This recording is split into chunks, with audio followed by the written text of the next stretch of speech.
কোরআন যখন শুরু হলো প্রথম একটা ছিল ইকরা বিসমি রব্বিকাল্লাযী খালাক, আর এটা নাজিল হয়েছিল গারে হীরাতে। কোন বিরাগী মন উদাসী হীরা গুহার মাঝে, কার বিরহে চোখের পানি ঝরাই সকাল সাঁঝে।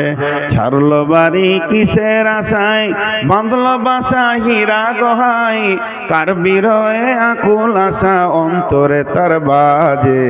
কোন বিরাগী মন উদাসী হীরা গুহার মাঝে, কি সাধনায় মগ্ন হলো কারবা প্রেমে মন মজিল। কি সাধনায় মগ্ন হলো কারবা প্রেমে মন মজিল, কারবা প্রেমে আকুল আশা অন্তরে তার বাজে। কোন বিরাগী মন উদাসী হীরা গুহার মাঝে। কিসের লোভে কিসের তরে, ছাড়লো বাড়ি কিসের তরে, বাঁধলো বাসা হীরা গুহায়। ছাড়লো বাড়ি কিসের আশায়, বাঁধলো বাসা হীরা গুহায়, কার বিরহে আকুল আশা অন্তরে তার বাজে। কোন বিরাগী মন উদাসী হীরা গুহার মাঝে। প্রভু তারে করলো বরণ সারা জাহান মাঝে, মন বিরাগী মন উদাসী হীরা গুহার মাঝে। হঠাৎ হলো জানা জানি, ওই চেয়ারটা দেন তাই পাশে, আর কোরআন শিবটা দেন, আমি অনেকক্ষণ থেকে খুঁজছি। হঠাৎ হলো জানা জানি, হঠাৎ হলো জানা জানি, কানা কানি আসলো প্রিয়র অসীম বাণী। আধার ধারা ওজল হলো কোরআন নূরের তাজে। কোন বিরাগী মন উদাসী হীরা গুহার মাঝে। সূর্য যত আলো না করতে পারে, সূর্য আমেরিকাকে আলো করেছে, কিন্তু এখন ভারতকে আঁধার রেখে দিয়েছে। যত বড়ই সূর্য হোক না কেন, একসাথে পৃথিবীকে আলো করতে পারবে না। আমার আল্লাহর কালাম পাক সারা বিশ্বকে আলো করে দিয়েছে। পায়খানার ভিতরেও দলিল দিয়ে দিয়েছে, বিবির সঙ্গে কম্বলের ভিতরে গোপনে থাকবে সে দলিল বলে দিয়েছে। আলো এমন একটা জায়গায় নাই যে ইসলামের আলো পৌঁছায়নি, আর দিনের আলো সব জায়গায় পৌঁছে যাবে। কারণ সূর্যের আলো সব জায়গায় না পৌঁছাতে পারে, কিন্তু কোরআনের আলো সব জায়গায় পৌঁছে যাবে। তাই একটা কথা বললেন, কিসের বোঝা বহন্তরে, গড়লো তারে যত্ন করে, কার বিরহে আকুল আশা অন্তরে তার বাজে। কোন বিরাগী মন উদাসী হীরা গুহার মাঝে। শুরু হলো ইকরা দিয়ে, এবার ইকরা দিয়ে শুরু হলো গাছটা উঠতে উঠতে আয়াত চলতে চলতে চলতে চলতে চলতে চলতে শেষ আয়াত নাজিল হতে আরাফাতের ময়দানে। এটা গারে হীরাতে নয়, তবে এইটা মতান্তর আছে। কেউ বলেছে এই আয়াতের পর আরো কয়েকটা আয়াত নাজিল হয়েছিল, তবে একদল বলেছে না এটা শেষ আয়াত। আর জিবরাইল আমিন এসে আরাফাতের ময়দানে, আরাফাতের ময়দানে জাবালে রহমতের কাছে বিশ্বনবী যখন উটের ওপরে রয়েছেন, এমন সময় জিবরাইল এসে বললেন, আলিয়াউমা আকমালতু লাকুম দীনাকুম ওয়া আতমামতু আলাইকুম নি'মাতি ওয়া রাদিতু লাকুমুল ইসলাম দীনা। এমন একটা দিন, আজকে দিনটা এমন একটা দিন, আরাফাতের দিন। আজকে বিশ্ব মানবকে মাফ করার দিন, আজকে হজের আরাফাতের দিন। হে আমার সাহাবীরা শুনে নাও, আজকে কোরআনকে কমপ্লিট করে দেয়া হলো।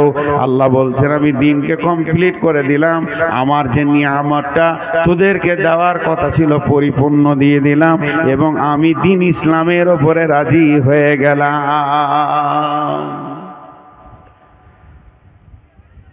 আয়াতটা নাজিল হচ্ছে, আবু বকর কাঁদছেন, উমর টেনশন করছেন। আবু বকরকে প্রশ্ন করলো, জাহান্নামের কথা নাই, কবরের কথা নাই, আযাবের কথা নাই, পুলসিরাতের কথা নাই, আয়াতটাতে কি আছে? আজকের দিনে তোমাদের দিনকে পরিপূর্ণ করে দেয়া হলো।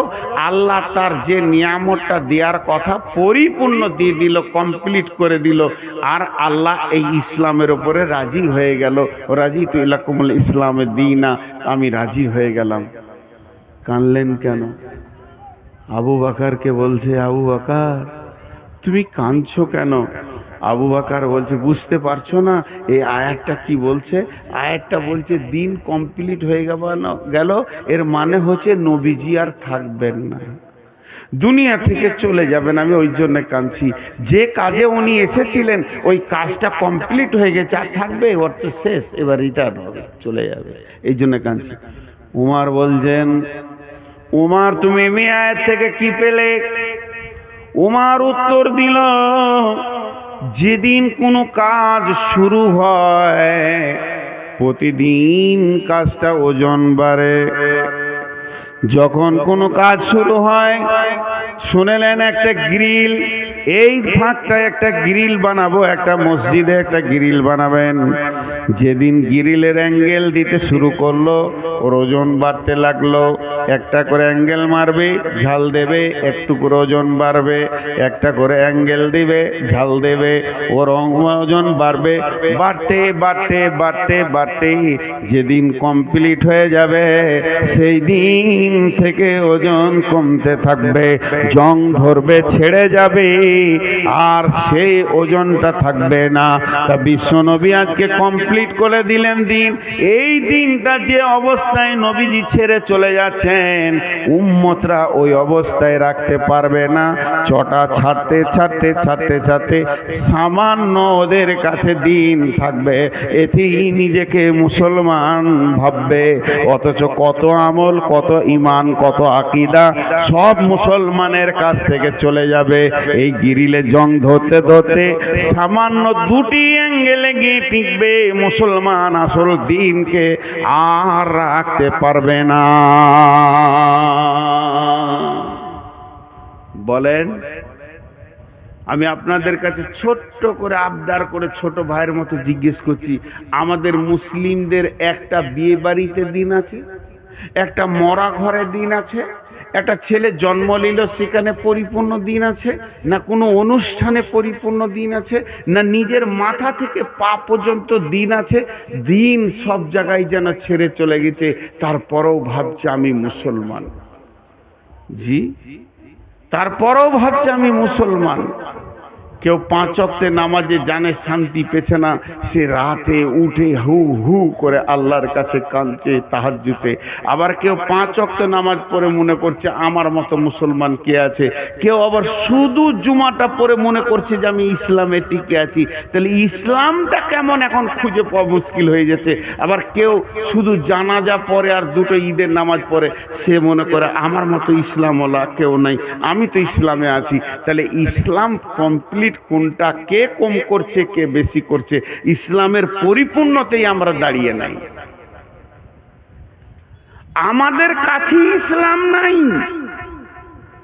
অন্য জাতিকে দোষ দেবেন না, হিন্দুকে দোষ দেবেন না, খ্রিস্টানকে দোষ দেবেন না, ইহুদিকে দোষ দেবেন না, নাসারাকে দোষ দেবেন না, কোনো বিজেপিকে দোষ দেবেন না, দোষ দিয়েন না বজরংকে, কোনো বজরংয়ের দোষ নাই, না आरएसएस এর দোষ আছে, না শিবসেনার দোষ আছে। इस घर में आग लगी है घर ही की चिराग से, इस घर में आग लगी है घर ही की चिराग से। আপনাদের কাছে বিচার চাইতে গিয়ে আমি একটা লম্বা আয়াত করে তর্জমা করে দিলাম। এখন আমি বিচার প্রার্থী, আপনারা জজ, বিচার করে দেন। বচনে বচনে বিটি হারাইল ক্যাঁথা, ভেরলের যুদ্ধতে গেল শিয়ালের মাথা, মা বিটিতে ঝগড়া করে বটি পড়ল নাকে, তিনজনের মধ্যে দোষ দিব কাকে? করে দেন বিচার। আমার আপনারা জ্ঞানী মানুষ বসে আছে।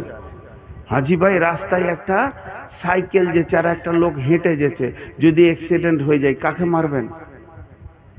বলে না? হ্যাঁ, সব কটা জজ বসে আছে। হালাকে যে হাঁটছিল ওরই দোষ, কিন্তু যার সাইকেল আছে মার, ওকে চোখ মুজে মার। আর সাইকেলের সাথে যদি মোটর সাইকেলে লাগে, বাস সব কটা জজ বসে আছে, সব কটা। আইনে একবার বিশেষজ্ঞ, LLB করে চলে এসছে, যে ওর গাড়ি বড় ওকি পিঠ। আর মোটর সাইকেলে যদি মারুতিতে লাগে, আর মারুতির সাথে যদি ডাম্পারে লাগে, বলেন বলেন, শেষ কথাটা জোরে বলবেন, মারুতির সাথে যদি ডাম্পারের লাগে, বলেন কাকে মারবেন? বুকে বল নিয়ে বলেন, ডাম্পারের সাথে যদি ট্রেনের লাগে? কেন? হ্যাঁ, ঘুরিয়ে ফের ডাম্পারওয়ালা কি মারবে? ওই ও লাইনে গেলি কেন? ট্রেন একটা কথা বলবে, দোষ মুক্ত হয়ে যাবে। ট্রেন একটা কথা বলবে, দোষ মুক্ত হয়ে যাবে। কি? আমি আমার লাইনে আছি। তুই এলি কেন? আমি আমার লাইনে আছি। তা আমি 3টে আপনাদের কাছে কেস দিয়েছি। কেসটা বুঝতে পেরেছেন? দার্শনিকের কবিতা, বচনে বচনে বিটি হারাইল কেথা, ভেরলের যুদ্ধতে গেল শিয়ালের মাথা, মা বিটিতে ঝগড়া করে বটি পড়ল নাকে, 3 জনার মধ্যে দোষ দিব কাকে? আল্লাহ তাবারাক ওয়া তাআলার রাসূল বলতেন, তারাকতু ফীকুম আমরাইন লান তাজিল্লুহুমা তামাসসাকতাম বিহিমা কিতাবাল্লাহি ওয়া সুন্নতি রাসূলি। ওরে আমার উম্মত রে, তোর বাড়ির দরজা থেকে জান্নাতুল ফেরদাউস পর্যন্ত আমি 2টো রেল লাইনের পাতি দিয়ে দিলাম, আর তোদেরকে ধরে ওখানে চড়িয়ে দিলাম। খবরদার লাইনচ্যুত হবি না। ধীরে ধীরে ধীরে ধীরে একদিন জান্নাতুল ফেরদাউসের চৌকাটা তুই পার হয়ে যাবি, তুই জান্নাতি হয়ে যাবি। উম্মত মধ্য রাস্তায় দেখে নিল আর নবী নাই, রাস্তা ছেড়ে দিয়ে অন্য রাস্তায় চলে গেল। আল্লাহ তাবারাক ওয়া তাআলা সূরা নামে বললেন, ফাত্তাবিউহু ওয়ালা তাত্তাবিউ সুবুলা, ফাত্তাবিউহু ওয়ালা তাত্তাবিউ সুবুলা। নবীর দেওয়া রাস্তায় তোমরা চলতে থাকো, অন্য রাস্তায় চলবে না। যদি অন্য রাস্তায় চলে যাও, ফাতাফাররাকা বিকুম আন সাবিলি, তাহলে আমার কাছ থেকে তুমি বহু দূরে সরে যাবে, তুমি আমাকে ডেকেও পাবে না, এত দূর সরে যাবে। যালিকুম ওয়াসাকুম বিহি লাআল্লাকুম তাকিলুন। আমি স্বয়ং আল্লাহ তোদেরকে ওসিয়ত করছি, যদি তোদের বিবেক থাকে তো তোরা বুঝবি। রাস্তা দিয়েছে আমাদেরকে। এবার আমার সঙ্গে অঙ্কটা বলেন, তারপরে বিচারটা শোনাবো। এটা 100তে কত? 100তে 100। তাহলে আমাদের সাথে কত পার্সেন্টেজ মেল খাবে? আপনারা যেমন আমিও তেমন। আপনাদের মধ্যে আমরা ভাই ভাই। আমি চেয়ারে বসেছি, এটা মাশওয়ারা সাপেক্ষ। কথা বলতে গেলে একটু উঁচু জায়গায় বসলে সবাই দেখতে পাবে, এই জন্য বসেছি। আমার জ্ঞান বেশি বলে চেয়ারে বসি নাই। আমার থেকে আরো উপরে বসে বাঁদর, তাহলে সে হাই স্কুলের হেডমাস্টার হয়ে যেত। তো আমাকে বাঁদরই ধরেন, কিন্তু আমি একটা কথা বলছি, আল্লাহ এটা 100তে 100 দিয়েছে আমাদের চলার জন্য, রাস্তা চলার জন্য। কিন্তু আমরা কতটা মানছি বলেন? কতটা মিলবে আমাদের সাথে? 5%, 2%? জি 2% মেনে নিলাম, 5% তর্কের জন্য। তাহলে 95 একে অ্যাভয়েড করে চলছি। এবার বিশ্বে মুসলিম যতগুলো আছে ওটাকে 100% ধরেন, অত্যাচার চলছে কতগুলোর উপরে? 5%-এর উপরে। আল্লাহর বড় দয়া, উচিত ছিল আল্লাহর গজব 95%-এর উপরে চলা, তার দিনকে সরে গেছে, কিন্তু আল্লাহ দয়া রেখেছে, আল্লাহ দয়া রেখেছে। আমি যে কবিতাটা আপনাদের জন্য বললাম, এর মানে হচ্ছে এক বুড়ি, ও বেটির বাড়ি চললো।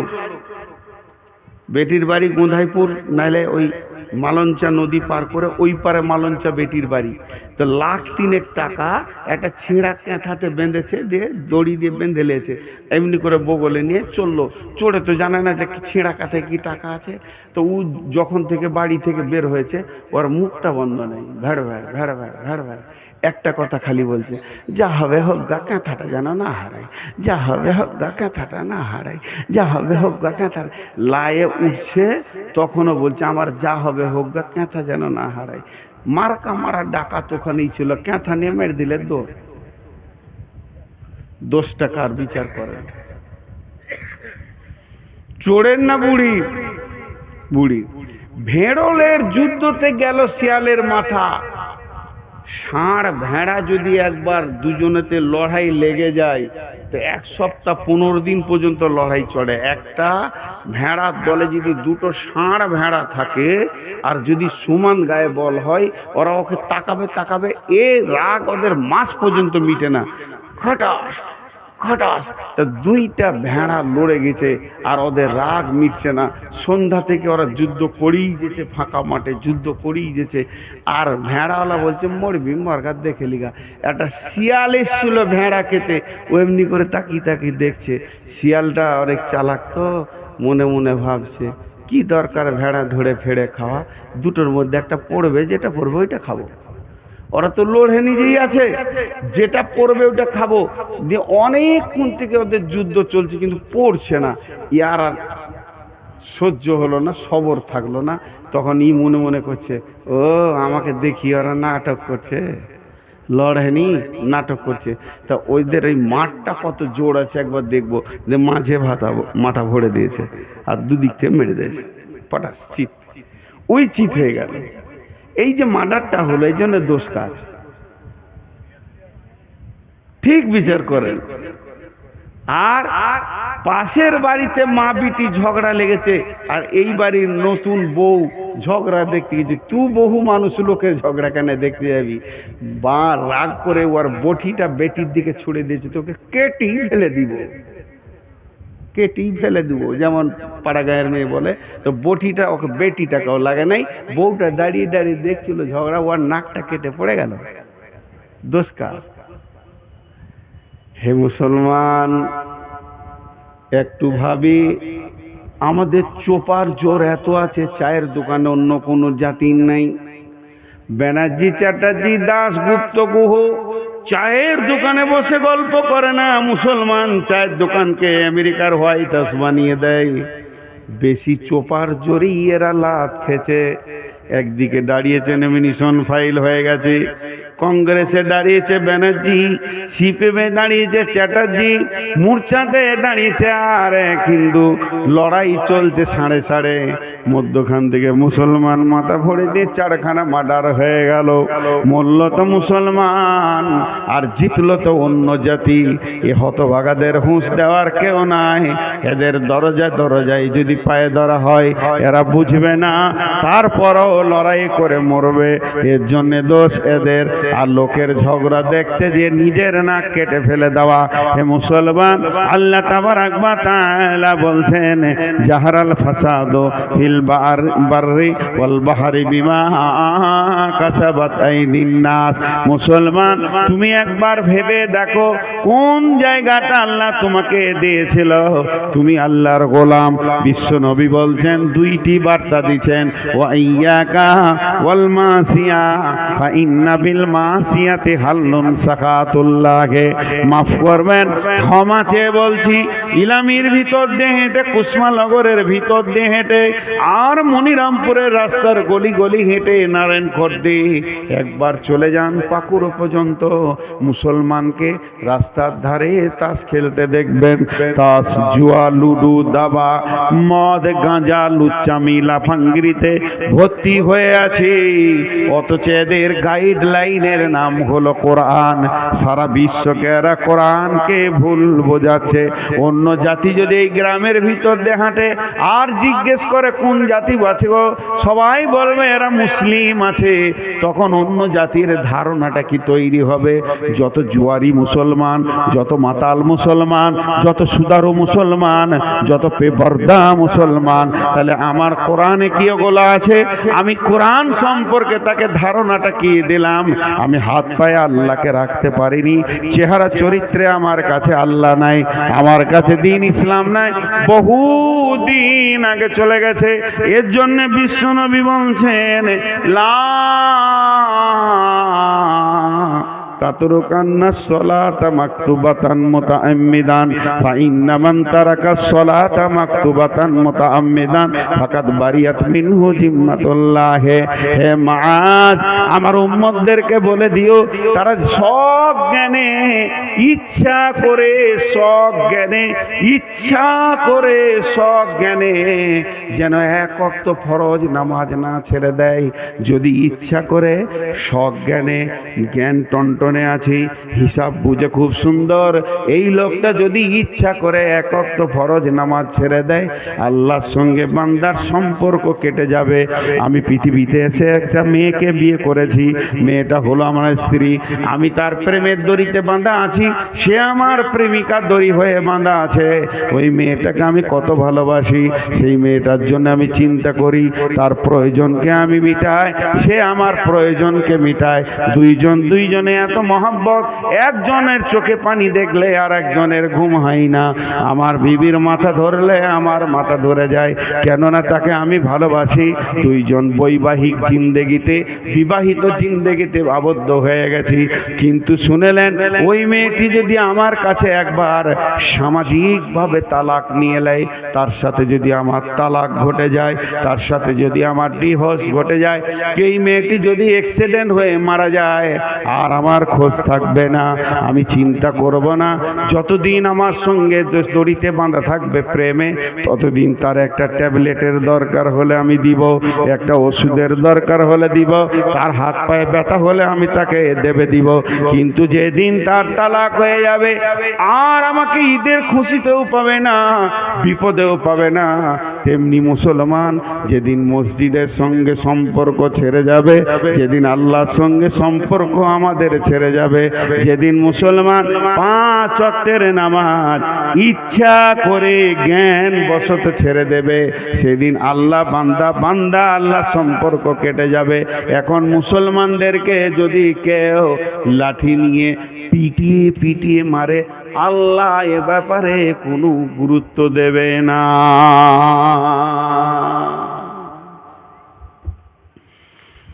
আমরা মাবুদকে ছেড়ে দিয়েছি অনেক আগে, মাবুদ আমাদেরকে ছাড়েনি। এত জুলুম অত্যাচার চলছে, তাও বেনামাজির ভিড়।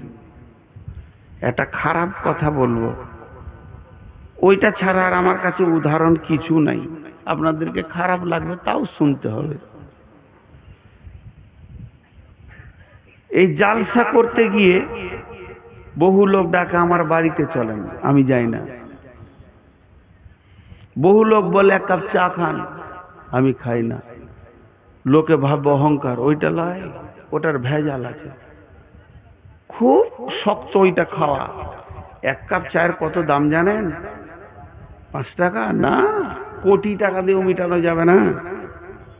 আমি যদি কারো কাছে 1 কাপ চা খেয়ে নিয়েছি, তাহলে বিপদ করে দিয়েছি। হঠাৎ একদিন বর্ধমান গেছি কোনো কাজে, প্রতিদিন যদি এত গলা করে লোক দেখি, আমার মনে থাকবে? আপনারা বলেন মনে থাকবে? ও এসে হ্যাঁ হ্যাঁ করে সালাম, সালাম আলাইকুম করে, মুসলমান, ওয়ালাইকুম সালাম। চিনতে পারছেন? আচ্ছা, চিনা যাবে। তাহলে তখন শুকনো ঢোক বলছি, কত চিনব রে বাবা, গোটা পশ্চিমবঙ্গ, আসাম, ঝাড়খণ্ড, বিহার, কোথা বাড়ি গো মনে ওই যে আমি চা খাইলাম, চায়ের গুষ্টি বেশি তোর সারা। 1 কাপ চায়ের যে কি বাঁশ আছে আমি জানি, তোর চা আর খাবো না জীবনে।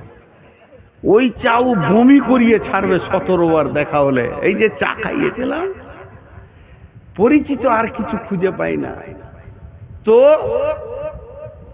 এই মনিরামপুরের একটা লোক আমাকে পাকুড় থেকে এনেছে, বাইকে করে পাকুড়ে তুলে দিয়েছে, আর 1 কাপ চা খাইয়েছে।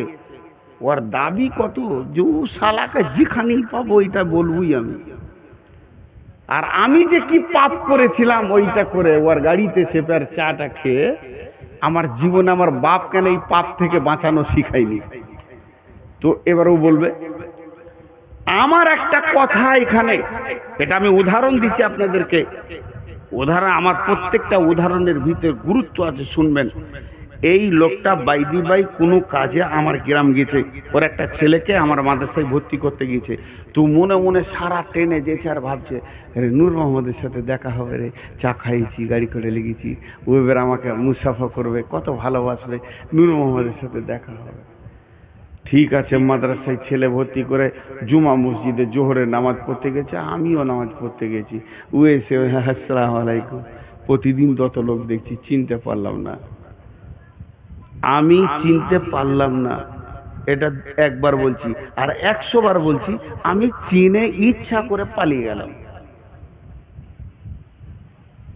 নিজের বাড়ি মনিরামপুর, এই লোক আমাকে 1 কাপ চা খাইয়েছে, আমি এমনি করে বেড় মেরে বাড়ি চলে গেলাম, ওর সঙ্গে কথা বলবো না আমি।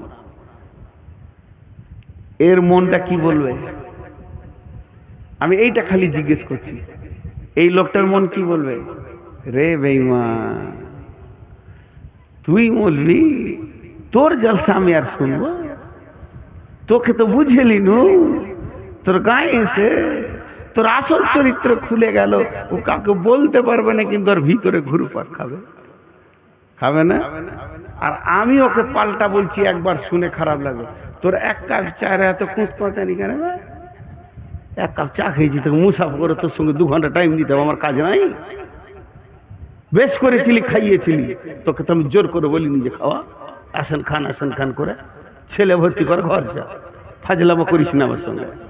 আমার দাবিটা ঠিক আছে? এটাও ভুল, এটাও ভুল। এই যে একটা জিনিস আপনাদেরকে দেখালাম, কিন্তু আরেকটা কথা, কোরআনের আয়াত এখানে আমি ভরবো এটার ভিতরে। বিসমিল্লাহির রহমানির রহিম। ইয়া আইয়ুহাল ইনসানু মা গররাকা বিরব্বিকাল কারীম আল্লাযী খালাকাকা ফাসাওয়াকা ফাআদালাক ফি আইয়ি সূরাতিন মা শাআ রাক্কাবাক কাল্লা বাল তুকাদ্দিবুনা বিদ্দীন ওয়া ইন্না আলাইকুম লাহাফিদিন। মেয়েদের একটা ভুল ধারণা আছে, মেয়েদের একটা ভুল ধারণা আছে। আল্লাহ রস্তে বলছি, আয়াত কটা তর্জমা শুনেন দিয়ে আজকের মতো শেষ করে দিব। মেয়েদের একটা ভুল ধারণা আছে, 3 বার বললাম। কি ভুল ধারণা? বাপের সঙ্গে বেটির একটা ভালো সম্পর্ক থাকে, বাপ বেটি একটা মহব্বত আলাদা, আর মায়ের সঙ্গে বেটার আবার মহব্বত বেশি থাকে। কেন? বিবিকে যদি বলা হয় যে চা গরম করে দাও, তো 1 কাপ চা খায়, খাও গা, তোমার কোনো কথা নাই, খালি ঘুরবে ফিরবে, চা করো তো আমি পারবো না, ও দোকানে খেয়ে লাগা। বেটি বলবে বাপকে, আব্বা বসেন আমি করি। বেটি বাপের ব্যথা বুঝে, আর বেটা মায়ের ব্যথা বুঝে। বেটা সিয়ানা হয়ে গেলে মা আর ওর স্বামীকে কিছু বলবে না, খালি বেটাকে ডেকে ফিস ফিস করে বলবে, বেটা এটা লিয়ে, কাজ সেরে নিলে বেটাকে লিয়ে। এটা মহব্বত হয়। মা বেটার মহব্বত চলতে চলতে চলতে চলতে বেটার বিয়ে হয়ে গেল, তখন এবার বহু বলছে এইটা আনো ওইটা আনো, বেটা দৌড়ছে, মাকে তো না করেনি। তখন মেয়েরা একটা কথা বলে, ওই বহুটা এলো গে বোন, পাড়াতে গিয়ে বলবে, এ গে বহিন, বহুটা আমার বেটাকে কিনে নিলে। এটা ভুল ধারণা, এটা ভুল ধারণা। ও স্ত্রী ও স্বামী ধরবে, এটা ঠিক। এতগুলো কথা বললাম, এবার কোরআনের আয়াতে যাচ্ছি।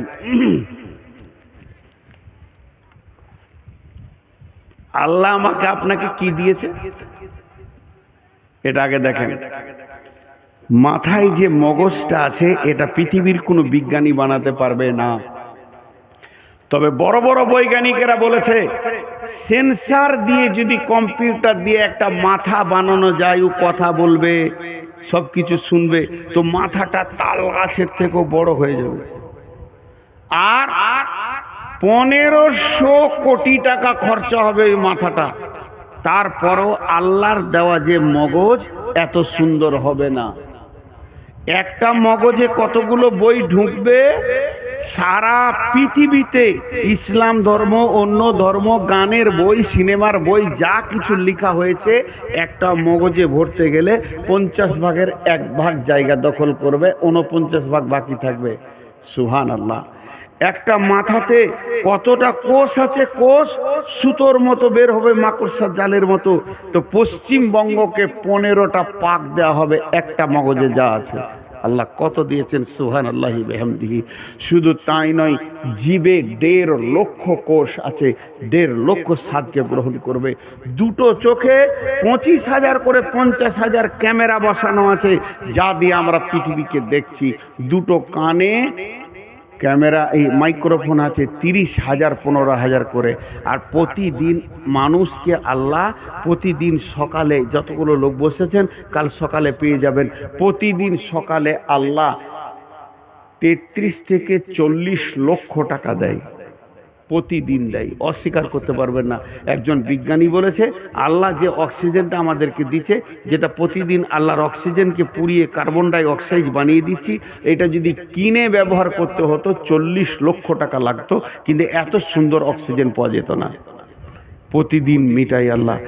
সূর্য, একটা পরমাণু বোমের কত মূল্য, পৃথিবীকে 10 বছর বসে খাওয়ানো হবে। এইরকম সেকেন্ডে 1.5 লক্ষ পরমাণু ফাটছে, সূর্যর মুখে ভিতরে কত ফাটছে জানি না, তবেই সে আলোটা আজ পৃথিবীকে দিচ্ছে। এটা আল্লাহ প্রতিদিনের খরচা। আল্লাহর সংসারের খরচাটা যদি লিখা যায় তা শেষ করা যাবে না। আপনার ঘরে 10টা লোক, 4 কোটি টাকা প্রতিদিন আল্লাহ দিচ্ছে, এটা আল্লাহর খরচ। যে আল্লাহ এবার কি বলছে, বিসমিল্লাহির রহমানির রহিম, ইয়া আইয়ুহাল ইনসানু মা গররাকা বিরাব্বিকাল কারীম। হে মানুষের দল, তোদের কি হয়ে গেল রে? তোদেরকে কে ডুবিয়ে দিল রে? তোর প্রেমিক আল্লাহর কাছ থেকে তোদেরকে কে সরিয়ে দিল রে? কে তোদের পেছনে লেগেছিল? কে তোদেরকে সরিয়ে দিল তোর আল্লাহর কাছ থেকে? রব্বিকাল কারীম, সেই আল্লাহ কেমন আল্লাহ? আল্লাযী খালাকাকা ফাসাওয়াকা ফাআদালাক ফি আই সূরাতিম মা শাআ রাক্কাবাক। আমার আল্লাহ তোদেরকে স্তর বাই স্তর, স্তর বাই স্তর বানিয়েছে। কলিজাটা এখানে দিয়েছে, ফ্যাপসাটা এখানে দিয়েছে, লাঞ্চটা এখানে দিয়েছে, লিভারটা এখানে দিয়েছে, গোল ব্লাডারটা এখানে দিয়েছে। নিচে গেলে চাপে ফেটে যাবে, হালকা জিনিসগুলো এখানে, আবার হাড় দিয়ে প্রোটেকশন করে দিয়েছে। তোর পচন মাল নাড়ি ভুঁড়িটা নিচে দিয়েছে।